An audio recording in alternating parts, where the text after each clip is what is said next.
இன்றைக்கி கந்த சஷ்டி விரதம் 6வது நாள். காலையில் சாணிலாம் வலிச்சிட்டு பெரிய கோலமாக இன்றைக்கி போடணுன்ட்டு பெருசாக போட்டுட்டேன். சரவணபவ கோலம். அதுக்கப்புறமா இந்த மாதிரி கோலம் போட்டதுக்கப்புறம் டிவிலேயே நாங்கள் சூரசம்ஹாரம் வீடியோ பார்த்ததுக்கப்புறமா வீடெல்லாம் தொடச்சிட்டு மஞ்சள் குங்குமம் வச்சு கோலம்லாம் போட்டதுக்கப்புறம் நானும் குளிச்சுட்டு வந்துட்டேன்.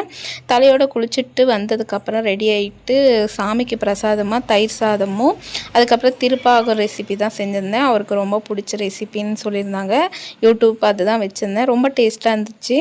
அப்புறமா ஷட்கோண கோலம் போட்டிருந்தேன் சரவண பவா.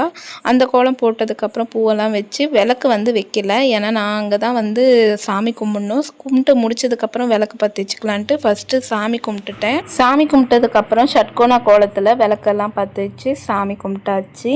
இன்றைக்கி எனக்கு 6வது நாள். நாளைக்கு 7ஆம் நாள் திருக்கல்யாணம் பார்த்துட்டு தான் விரதத்தை முடிக்கணும். இந்த 7 நாள் எப்படி போச்சுன்னே தெரியல.